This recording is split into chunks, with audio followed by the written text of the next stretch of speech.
12 മന്ത്രിമാർ തോക്കുമെന്നാണ് പ്രതിപക്ഷ നേതാവ് പറഞ്ഞത്. ഈ തെരഞ്ഞെടുപ്പ് കഴിയുമ്പോൾ 12 മന്ത്രിമാർ തോക്കും, 1 ഡസൻ മന്ത്രിമാർ തോക്കും. പ്രതിപക്ഷ നേതാവിന്റെ കാര്യം ഭദ്രാണോ?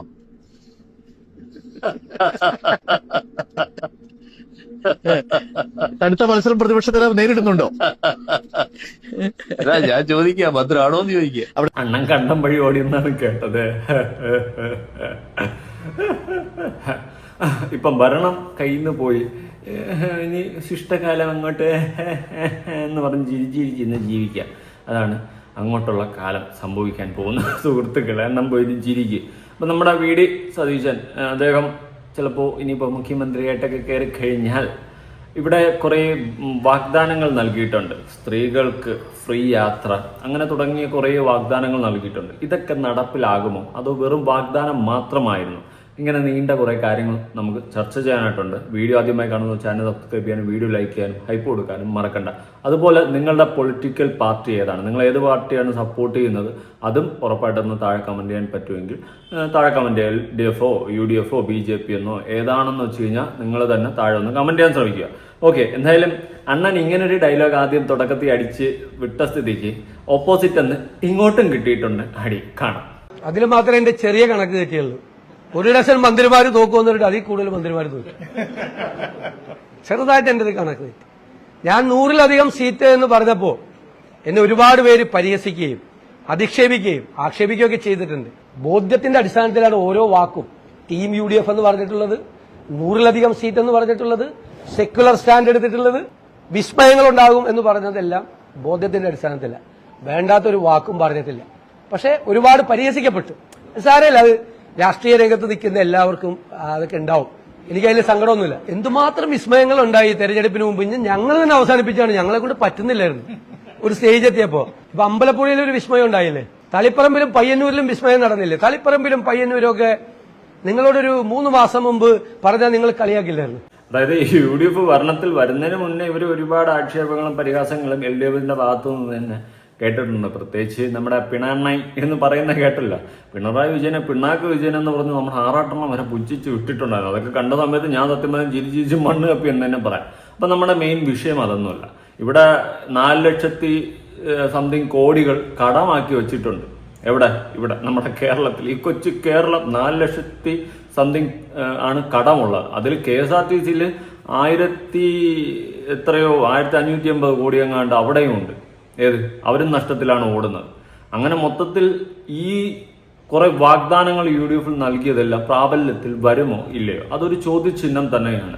പിന്നെ അതുപോലെ തന്നെ വണ്ടിപ്രാന്തന്മാരായിട്ടുള്ളവന്മാർക്ക് എല്ലാവർക്കും ഒരു പോസിറ്റീവ് സാധനം അന്ന് UDF അടിച്ചിറക്കിയിട്ടുണ്ടായിരുന്നു. മോഡിഫിക്കേഷനൊക്കെ സമ്മതിക്കും, അതായത് ഹാനികരമല്ലാത്ത മോഡിഫിക്കേഷൻ. ഈ മോഡിഫിക്കേഷനിൽ എനിക്ക് ഇഷ്ടമില്ലാത്ത കുറച്ച് കാര്യങ്ങൾ എന്താണെന്ന് വെച്ച് കഴിഞ്ഞാൽ സൈലൻസർ, ഈ കോപ്പിലെ സൗണ്ടും കയറ്റി പോകുന്നത് എനിക്കൊരിക്കലും താല്പര്യമില്ലാത്ത ഒരു കാര്യമാണ്. താല്പര്യമേ ഇല്ല. കാരണം അത് ഭയങ്കര ഇറിറ്റേഷനാണ്. പ്രത്യേകിച്ച് വയസ്സായവരൊക്കെ കേൾക്കുമ്പോൾ അവർക്ക് വല്ല അറ്റാക്കും വന്നാൽ അങ്ങനെ ചിലപ്പോൾ സംഭവിക്കും. അങ്ങനത്തെ ഒരു ഇഷ്യൂ ഉള്ളതാണ് ഈ സൈലൻസറിൻ്റെ ഒക്കെ കേസ്. അതുപോലത്തെ കാര്യങ്ങൾ ഒഴിച്ചു കഴിഞ്ഞാൽ സ്റ്റിക്കർ കാര്യങ്ങളൊക്കെ നല്ലത് തന്നെയാണ്. നമുക്ക് ഇഷ്ടമുള്ള രീതിയിൽ സ്റ്റിക്കർ കാര്യങ്ങളൊക്കെ അടിച്ച് സെറ്റ് ചെയ്യുന്നതിൽ ഒരു തെറ്റുമില്ല. പിന്നെ ലൈറ്റ്, ഓവറായിട്ടുള്ള വിഷയമുള്ള ലൈറ്റുകൾ അത് ഒഴിവാക്കണം. അതും എനിക്ക് വലിയ താല്പര്യമുള്ള കേസല്ല. ഓപ്പോസിറ്റ് വരുന്നവന്മാർ ചിലപ്പോൾ നമ്മുടെ അണ്ണാക്കിൽ അടിച്ചു തരും ലൈറ്റൊക്കെ, ഇങ്ങനെ ഓപ്പോസിറ്റ് രാത്രിയൊക്കെ വരുന്ന സമയത്ത്. അതൊക്കെ ഒന്ന് ഒഴിവാക്കുക. ഈ മിന്നും കളർ അങ്ങനത്തെ ആ ഒരു സെറ്റപ്പൊക്കെ ഒഴിവാക്കി കഴിഞ്ഞാൽ ഇഷ്ടമുള്ള കളറോ ഇഷ്ടമുള്ള രീതിയിൽ വണ്ടിയിൽ ലുക്കോ സ്റ്റിക്കറോ ഒക്കെ എഴുതി എന്താണെന്ന് വെച്ചാൽ അതൊക്കെ ചെയ്യാനുള്ള എല്ലാ അനുവാദം കൊടുക്കുക എന്നേ എനിക്ക് പറയാനുള്ളൂ. അതുപോലെ ഇവിടെ ഗവൺമെന്റിൽ ടാക്സ് അടച്ച് ഓരോ വണ്ടി പാർട്സ് വാങ്ങിയിട്ട് വച്ചു കഴിഞ്ഞാൽ നമുക്ക് പെറ്റിയടിക്കുന്ന ഒരു സമ്പ്രദായം ഇവിടെ ഉണ്ട്. ആ പരിപാടി ഒഴിവാക്കുക. വിൽക്കുന്ന സാധനം വാങ്ങാനുള്ള റൈറ്റ്സ് ഉണ്ടെങ്കിൽ അത് വയ്ക്കാനുള്ള റൈറ്റ്സും നമുക്കുണ്ടാവണം ആ ഒരു സെറ്റപ്പിൽ. അല്ലെങ്കിൽ ഇത്തരം സാധനങ്ങൾ വിൽക്കരുത്. കാരണം ഗവൺമെന്റിന് അതിൽ നിന്ന് ടാക്സും കിട്ടുന്നുണ്ട്. പിന്നെ അവസാനം നമ്മൾ ടാക്സും അടച്ച് സാധനവും കയ്യിലിരിക്കുന്ന പൈസയും കൊടുത്ത് വാങ്ങിയതിനു ശേഷം പിന്നെ പോലീസും MVD ഒക്കെ ഒന്ന് പെറ്റിയിടും. അത് മറ്റേടുത്ത പരിപാടിയാണ്. അത് അനുവദിക്കരുത്. അപ്പൊ നമ്മളുടെ മെയിൻ വിഷയം ഈ UDF കൊടുത്തിട്ടുള്ള ഒരുപാട് വാഗ്ദാനങ്ങളുണ്ട്. ഇതെല്ലാം പ്രാബല്യത്തിൽ വരുമോ? പെൺകുട്ടികൾക്ക്, കോളേജിൽ പഠിക്കുന്ന പെൺകുട്ടികൾക്ക് 1000 രൂപ വെച്ചിട്ട് അങ്ങനെ ഒരിത്. പിന്നെ പെൻഷൻ 3000 രൂപയാക്കി വർദ്ധിപ്പിക്കുന്നു. അതുപോലെ KSRTC ബസ്സിൽ എല്ലാ സ്ത്രീകൾക്കും ഫ്രീ യാത്ര. ഈ ഫ്രീ യാത്ര കൊടുക്കുമ്പോൾ ഉണ്ടാവുന്ന ഒരു വിഷയമുണ്ട്. ഒന്നാമത് ഓൾറെഡി KSRTC നഷ്ടത്തിലാണ്. അവിടെ ഉള്ളവർക്ക് ശമ്പളം കിട്ടാത്ത ഇഷ്യൂസൊക്കെ കഴിഞ്ഞ വർഷങ്ങളിലൊക്കെ ഉണ്ടായിട്ടുണ്ട്. എന്നാൽ ഇനി സ്ത്രീകൾക്ക് മൊത്തം ഫ്രീ യാത്രയാക്കുമ്പോൾ ഇത് ബാധിക്കുമോ? പ്രത്യേകിച്ച് KSRTC എന്ന് പറയുന്ന ആ ഒരു സംഭവം മൊത്തം ഇടിഞ്ഞ് കുത്തനെ വീഴുന്ന അവിടെയുള്ള ആർക്കും ശമ്പളം കിട്ടാത്ത അവസ്ഥയിലെത്തുമോ?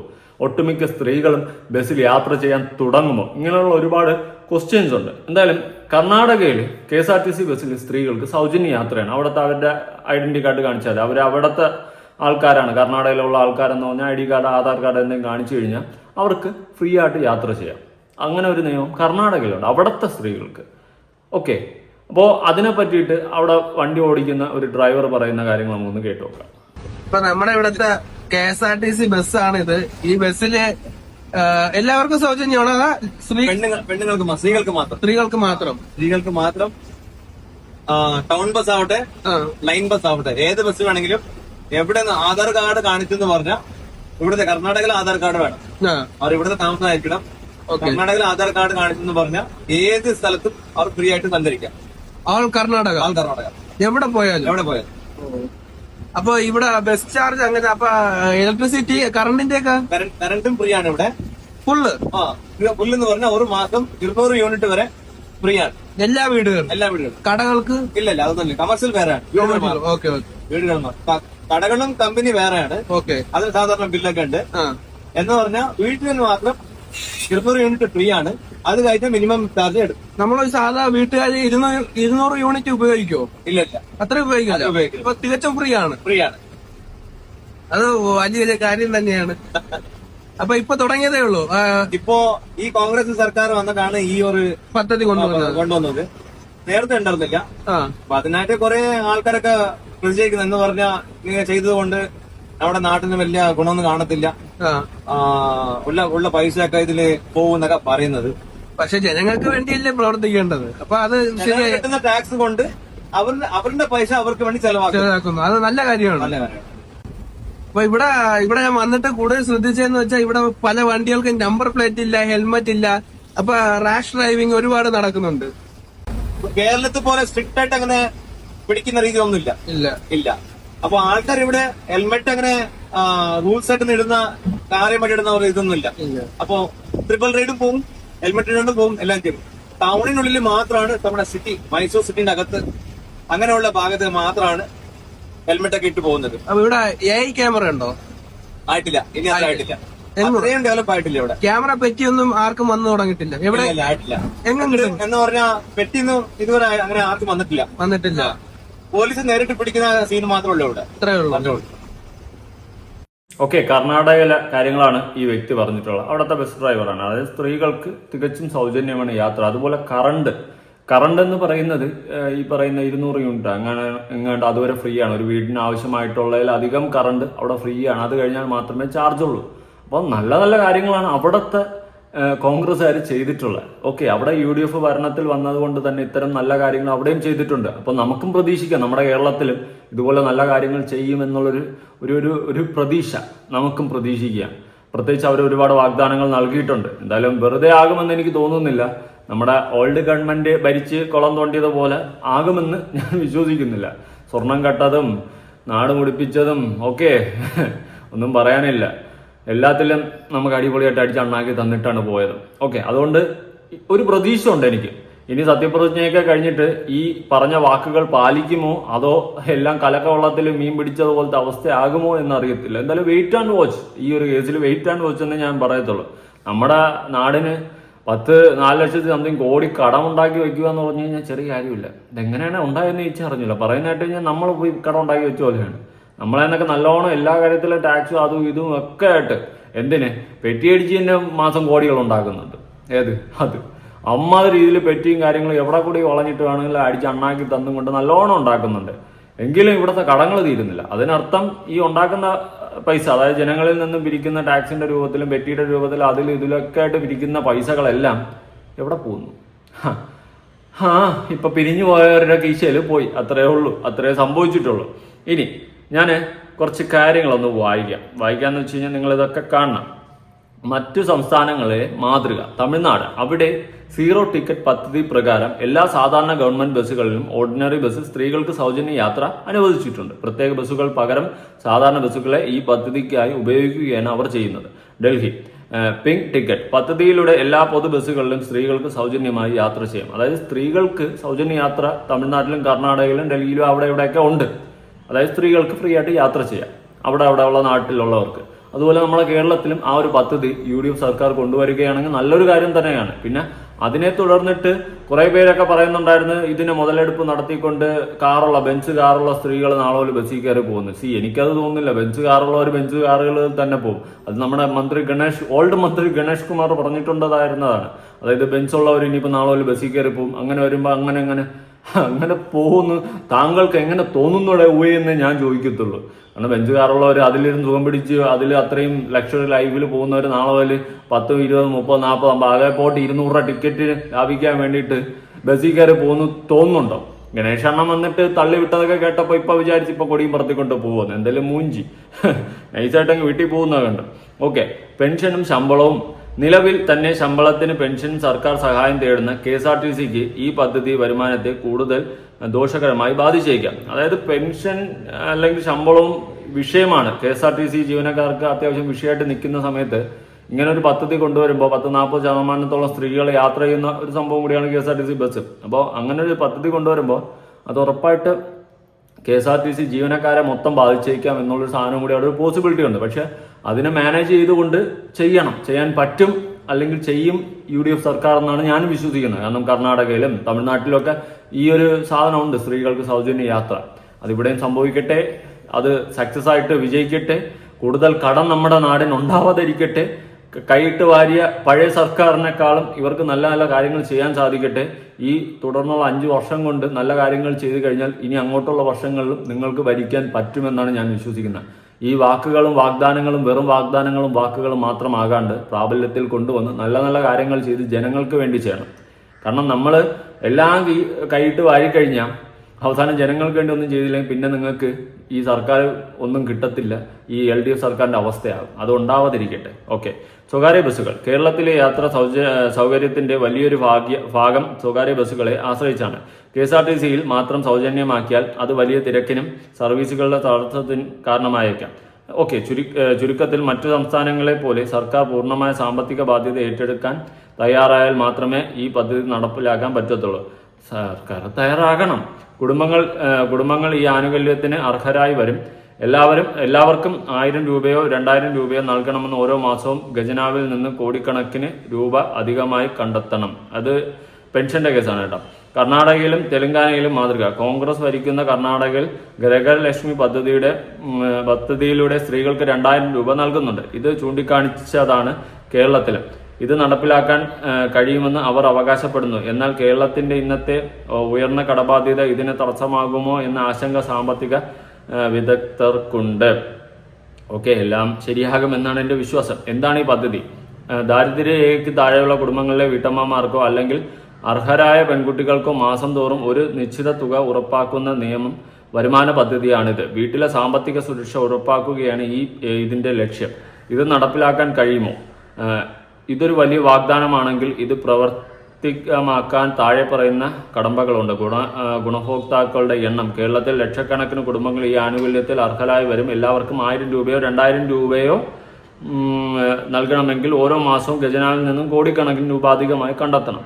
അതൊക്കെ കണ്ടെത്തുമായിരിക്കും. അല്ല എന്താണ് തിരക്ക് നിയന്ത്രിക്കാൻ കൂടുതൽ ബസ്സിന്റെ കേസുകൾ. അതായത് ഇപ്പൊ UDF സർക്കാർ കുറച്ചധികം വാഗ്ദാനങ്ങൾ നൽകിയിട്ടുണ്ട്. അതിലൊന്നാണ് ഈ KSRTC ബസ്സിൽ സ്ത്രീകൾക്ക് സൗജന്യ യാത്ര. മറ്റൊന്ന്, സ്ത്രീകൾക്ക് മാസം 1000 രൂപ വെച്ച് കൊടുക്കും. ഈ വിദ്യാർത്ഥിനികൾക്ക് 1000 രൂപ വെച്ച് കൊടുക്കുന്ന ഒരു പദ്ധതി. അപ്പൊ ഞാനിതെല്ലാം കണ്ടപ്പോഴും ആലോചിച്ച്, നമ്മൾ ആണുങ്ങൾക്ക് ഇവിടെ വിലയില്ലേ, നമുക്ക് വേണ്ടിയിട്ട് ഒരു പദ്ധതി ഇല്ലെന്നും ഞാൻ ചിന്തിച്ചേട്ടോ. സീരിയസ്ലി ഉള്ള കാര്യം പറയാം.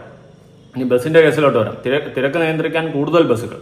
കർണാടകയിലെ ശക്തി പദ്ധതി നടപ്പിലാക്കിയപ്പോൾ ബസ്സുകളിലെ തിരക്ക് 60% നിന്നും 90-95 വരെ വർദ്ധിച്ചു. അതായത് ഫ്രീ ആയിട്ട് യാത്ര സെറ്റപ്പ് ആക്കിയപ്പോൾ യാത്രക്കാരുടെ എണ്ണം വർദ്ധിക്കുന്നതനുസരിച്ച് പുതിയ ബസ്സുകൾ നിരത്തിയിൽ ഇറക്കിയില്ലെങ്കിൽ നിലവിലുള്ള സർവീസുകൾ അമിതഭാരം കാരണം തകരാറിലാകാൻ സാധ്യതയുണ്ട്. അത് ഇറക്കേണ്ടി വരും. ഞാൻ മനസ്സിലാക്കിയെടുത്തോളം ഇലക്ട്രിക് ബസ്സുകളോ കാര്യങ്ങളോ ഒക്കെ കൂടുതലായിട്ട് ഇറക്കി അങ്ങനത്തെ പദ്ധതി എന്തെങ്കിലുമൊക്കെ കൊണ്ടുവന്ന് സെറ്റപ്പ് ആക്കണം. അത് തന്നെയാണ്. അല്ലാണ്ട് പറഞ്ഞിട്ട് കാര്യമില്ല. എന്തായാലും വാഗ്ദാനം നൽകിയിട്ട് വെറും വാഗ്ദാനം മാത്രമായെങ്കിൽ പിന്നെ ഇതായിരിക്കും നിങ്ങളുടെ ലാസ്റ്റ് 5 വർഷം എന്ന് ഞാൻ മനസ്സിലാക്കുന്നു. എല്ലാം നല്ലപോലെ ചെയ്യട്ടെ. യാത്രക്കാർ ഓക്കെ അത് വായിച്ചു. കർണാടക സർക്കാർ ഈ തിരക്ക് പരിഹരിക്കാൻ 2026-27 സാമ്പത്തിക വർഷത്തിൽ 1500 പുതിയ ബസ്സുകൾ കൂടി വാങ്ങാൻ പദ്ധതിയിടുന്നു. അതായത് കർണാടകയിൽ 1500 കൂടുതൽ ബസ്സുകൾ വാങ്ങാൻ പദ്ധതിയിടുന്നു. നമുക്കും ആ പദ്ധതി ഇടേണ്ടി വരും. എന്തായാലും നിങ്ങൾ ഇങ്ങനെ ഒരു ഓഫർ നൽകിയ സ്ഥിതിക്ക്, അല്ലെങ്കിൽ ഇങ്ങനെ ഒരു വാഗ്ദാനം നൽകിയ സ്ഥിതിക്ക് നിങ്ങളും അതിന് വേണ്ടിയിട്ട് ചെയ്യേണ്ടി വരും. അതിന് 1500-2000 ബസ്സൊക്കെ കൂടുതൽ ഇറക്കേണ്ടി വരും. ഖജനാവിന്റെ അവസ്ഥ, ഖജനാവ് നേരിടുന്ന പ്രധാന വെല്ലുവിളികൾ ഇവയാണ്. കടബാധ്യത. കേരളത്തിന്റെ ആകെ കടം ഏകദേശം 4 ലക്ഷം കോടി രൂപയ്ക്ക് മുകളിലാണ്. 4 ലക്ഷം കോടി രൂപയ്ക്ക് മുകളിലാണ് ഇപ്പം ഇവിടെ ഉള്ള കടം. ഓക്കെ, പ്രതിവർഷം വലിയൊരു തുക ഇതിന്റെ പലിശ ഇനത്തിൽ മാത്രം ഖജനാവിൽ നിന്ന് പോകുന്നുണ്ട്. കടമെടുപ്പ് പദ്ധതി. കേന്ദ്ര സർക്കാർ നിശ്ചയിച്ചിട്ടുള്ള കടമെടുപ്പ് പദ്ധതി, ബൊറോയിങ് ലിമിറ്റ്, പലപ്പോഴും ഖജനാവിനെ സമ്മർദ്ദത്തിലാക്കാറുണ്ട്. ഈ പദ്ധതി കഴിഞ്ഞാൽ ട്രഷറിയിൽ നിയന്ത്രിക്കാൻ ഏർപ്പെടുത്തേണ്ടി വരും. ട്രഷറിയിൽ നിയന്ത്രണങ്ങൾ ഏർപ്പെടുത്തേണ്ടി വരും. ഓക്കെ, എങ്കിലും 2026 ബഡ്ജറ്റ് വിവരങ്ങൾ നിലവിലെ സാമ്പത്തിക റിപ്പോർട്ടുകൾ അടിസ്ഥാനമാക്കി താഴെ പറയുന്ന കാര്യങ്ങൾ ശ്രദ്ധേയമാണ്. ബഡ്ജറ്റ് കണക്കുകൾ 2026-27 ഈ വർഷത്തെ ബഡ്ജറ്റ് പ്രകാരം കേരളത്തിന്റെ മൊത്തം ചിലവ് ഏകദേശം 2.17 ലക്ഷം കോടി രൂപയാണ് പ്രതീക്ഷിക്കുന്നത്. ഇതിന്റെ സാമൂഹ്യക്ഷേമ പെൻഷനുകൾക്കായി മാത്രം ഏകദേശം 14,500 കോടി രൂപ മാറ്റിവെച്ചിട്ടുണ്ട്. ഓക്കെ, ഭീമമായ തുക. പെൻഷൻ 1600-ൽ നിന്ന് 2500 രൂപയാകുമ്പോൾ സർക്കാരിന് മാസം തോറും ആയിരക്കണക്കിന് കോടി രൂപ അധികമായി കണ്ടെത്തേണ്ടി വരും. സാമ്പത്തിക സ്രോതസ്. നിലവിൽ തന്നെ പെൻഷൻ നൽകാൻ സർക്കാർ മദ്യത്തിനും ഇന്ധനത്തിനും സെഡ്ജ് ഏർപ്പെടുത്തിയിട്ടുണ്ട്. ഈ വരുമാനം കൊണ്ടുപോലും നിലവിലെ പെൻഷൻ കുടിശ്ശിക തീർക്കാൻ സാധിക്കുന്നില്ല. അതിനാൽ പുതിയ വരുമാന മാർഗങ്ങളില്ലാതെ തുക വർദ്ധിപ്പിക്കുന്നത് വെല്ലുവിളിയാകും. കടമെടുപ്പ് പദ്ധതി. കേന്ദ്ര സർക്കാർ നിശ്ചയിക്കുന്ന കടമെടുപ്പ് പദ്ധതി ബൊറോയിങ് ലിമിറ്റ് മറികടന്ന് പണം കണ്ടെത്തേണ്ട സംസ്ഥാനത്തിന് കഴിയില്ല. പെൻഷൻ തുക വർദ്ധിപ്പിക്കും. UDF അധികാരത്തിൽ വന്നാൽ ക്ഷേമ പെൻഷൻ കുറഞ്ഞത് 2,500 രൂപയായി വർദ്ധിക്കുമെന്നാണ് VD സതീശൻ ഉൾപ്പെടെയുള്ള നേതാക്കൾ പല വേദികളിലും സൂചിപ്പിച്ചിട്ടുള്ളത്. നിലവിൽ ഇത് 1,600 രൂപയാണ്. കുടിശ്ശിക തീർക്കാൻ. നിലവിൽ ക്ഷേമ പെൻഷൻ വിതരണത്തിൽ മാസങ്ങളോളം നീളുന്ന കുടിശ്ശികയുണ്ട്. ഈ കുടിശ്ശികൾ അധികാരമേറ്റ് നിശ്ചിത സമയത്തിനുള്ളിൽ പൂർണ്ണമായും കൊടുത്തു തീർക്കണമെന്നാണ് അവരുടെ പ്രധാന വാഗ്ദാനങ്ങൾ. സാമ്പത്തിക സ്ഥിതി 2026 കണക്കനുസരിച്ച് ദിവസ വരുമാനം KSRTCയുടെ ശരാശരി പ്രതിദിന വരുമാനം ഏകദേശം 7 കോടി മുതൽ 8.5 കോടി രൂപ വരെയാണ്. യാത്രക്കാരുടെ എണ്ണം. ആകെ യാത്രക്കാരിൽ 40% മുതൽ 45% വരെ സ്ത്രീകളാണെന്ന് ഏകദേശ കണക്ക്. നഷ്ടം. സ്ത്രീകൾക്ക് സൗജന്യ യാത്ര നൽകിയാൽ പ്രതിദിനം ഏകദേശം 3 കോടി മുതൽ 3.5 കോടി രൂപ വരെ വരുമാനത്തിൽ കുറവുണ്ടാകാൻ സാധ്യതയുണ്ട്. അതായത് പ്രതിമാസം ഏകദേശം 90 കോടി മുതൽ 100 കോടി രൂപ വരെ സർക്കാരിന് അധിക ബാധ്യത വരും എന്നൊക്കെ പറഞ്ഞിട്ട് നല്ല രീതിയിൽ കുറെ ബാധ്യത കണക്കുകൾ ലിസ്റ്റ് മാത്രമാണ് ഇപ്പോൾ കാണാൻ സാധിക്കുന്നത്. ഇതെല്ലാം മറികടന്നുകൊണ്ട് UDF സർക്കാർ ഈ പറഞ്ഞ വാഗ്ദാനങ്ങളെല്ലാം നടപ്പിലാക്കി ഈ പദ്ധതികളെല്ലാം സെറ്റാക്കി കഴിഞ്ഞാൽ നിങ്ങൾക്ക് കയ്യടി മാത്രമല്ല ജനങ്ങളുടെ ഫുൾ സപ്പോർട്ട് കിട്ടും. കാരണം ഈ പറഞ്ഞ പദ്ധതികളും വാഗ്ദാനങ്ങളും ഒക്കെ നടപ്പിലാക്കി കഴിഞ്ഞാൽ ഒരുപാട് കോടികൾ രൂപ നമ്മുടെ ഗവൺമെന്റ് നഷ്ടത്തിലാകും എന്നുള്ളൊരു കാര്യം, അല്ലെങ്കിൽ ഖജനാവ് കാലിയാകും എന്നുള്ളൊരു കാര്യം നമ്മൾ മനസ്സിലാക്കണം. അത്രയും കോടി രൂപ ഇവിടെ മൂഞ്ചി തിരിയും എന്നുള്ളത് വാസ്തവമാണ്. എന്തായാലും നടപ്പിലാക്കാൻ എന്ന് പറഞ്ഞു കൊടുത്ത വാക്കുകൾ നടപ്പിലാക്കട്ടെ. അതിനുള്ള മാർഗങ്ങൾ അവർ തന്നെ കാണും. ഐ തിങ്ക് കുറെ ഇലക്ട്രിക് ബസ് ഇറക്കുന്നത് ബെറ്റർ ഓപ്ഷൻ ആയിരിക്കും. പിന്നെ വേറെ ടാക്സ് കാര്യങ്ങളൊക്കെ ചില സാധനങ്ങളൊക്കെ കയറും. ഏതൊക്കെ നമ്മുടെ ഈ പറഞ്ഞതുപോലെ പല സാധനങ്ങളിലും കയറേണ്ടി വരും. കയറ്റി ഇറക്കും. അതിൽ മാറ്റം വരുമെന്നാണ് ഞാൻ വിശ്വസിക്കുന്നത്. അല്ലെങ്കിലും തുടർന്ന് കുറച്ച് വേറെ എന്തെങ്കിലുമൊക്കെ പരിപാടികളൊക്കെ ചെയ്യേണ്ടി വരും. എന്തായാലും വാഗ്ദാനങ്ങൾ നടപ്പിലാക്കട്ടെ. ജനങ്ങൾക്ക് വേണ്ടിയിട്ട് നിങ്ങൾക്കെങ്കിലും ചെയ്യാൻ സാധിക്കട്ടെ. ഇനി പിഷാരടി ഒരു 2 മാസം 3 മാസം 1 മാസം മുന്നേ ഈ ഇലക്ഷൻ പ്രചാരണ സമയത്ത് 3 മാസമല്ലല്ലോ 1 മാസം മുന്നേ ഇലക്ഷൻ പ്രചാരണ സമയത്ത് കുറച്ച് വാഗ്ദാനങ്ങൾ ബസ്സിന്റെ അകത്ത് കയറി കൊടുത്തിട്ടുണ്ടായിരുന്നു. ഇതേ സെയിം സാധനം നമുക്ക് കണ്ടുനോക്കാം. ഇനി ബസ്സിൽ വെക്കാം. ആവശ്യക്കാരെടുക്കാം. ഇനിയും വേണം. ഏത് പഠിക്കുവാണോ നിങ്ങളൊക്കെ? ഏത് കോളേജിലാ? ആണോ? കോയമ്പത്തൂരാ? ആ. എന്തിനാ പഠിക്കുന്നത്? BSc nursing. കോളേജിൽ പഠിക്കുന്നത്?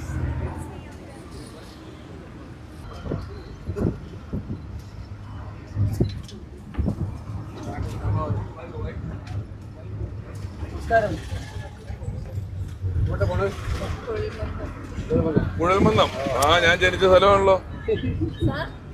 നമസ്കാരം. സുഖമായിട്ടിരിക്കുന്നു. നിങ്ങൾക്ക് സുഖമാണോ? ആ, നമ്മളൊന്നും പൊന്നൂര് പോയിട്ട് കണ്ടിട്ടും വരാം. എത്ര പൈസ ഇപ്പോഴത്തെ യാത്ര കൊടുത്തത്? 20 രൂപ. സൗജന്യ യാത്രയാണെങ്കിൽ ഞങ്ങൾക്ക് നല്ല സൗകര്യമാണ്. ഇതിന് അറിഞ്ഞായിരുന്നോ? അത് അറിഞ്ഞായിരുന്നോ? അറിഞ്ഞോ? അറിഞ്ഞു എല്ലാം അറിഞ്ഞു. 15-ാം തീയതി മുതൽ അടുത്ത മാസം 15-ാം തീയതി മുതൽ ഫ്രീ ആണ് യാത്ര. അറിഞ്ഞു. സന്തോഷമായോ? കേട്ടായിരുന്നോ അത്? അതാണ് എവിടേക്കാ പോകുന്നത്? തൃശ്ശൂർക്ക് എത്ര പൈസ സാധാരണ കൊടുക്കേണ്ടത്? 364 പേർക്ക്. അപ്പോഴേ എല്ലാരോടും ഞാനും വേണുഗോപാൽ സാർ ഇപ്പൊ ബസ്സിൽ കയറിയത് നമ്മുടെ UDFന്റെ പ്രചരണാർത്ഥമാണ്. UDF ഗവൺമെന്റ് അധികാരത്തിൽ വന്നാൽ പിന്നെ ട്രാൻസ്പോർട്ട് ബസ്സിൽ യാത്ര ചെയ്യുന്ന സ്ത്രീകളുടെ യാത്ര സൗജന്യമായിരിക്കും. ഒരാൾ ടിക്കറ്റ് എടുക്കണ്ട, ബസ്സിൽ കയറുക, ഇഷ്ടമുള്ളിടത്തേക്ക് പോവുക, തിരിച്ചു വരിക. എല്ലാവരും സ്കൂളിലാക്കാൻ പോകണമെങ്കിലും ഒക്കെ എങ്ങനെയാണെങ്കിലും നിങ്ങൾ ബസ്സിൽ കയറുക, പോവുക, വരിക എന്നുള്ളതല്ലാതെ പിന്നെ സ്ത്രീകൾക്ക് ടിക്കറ്റ് കൊടുക്കുന്ന പരിപാടിയില്ല. UDF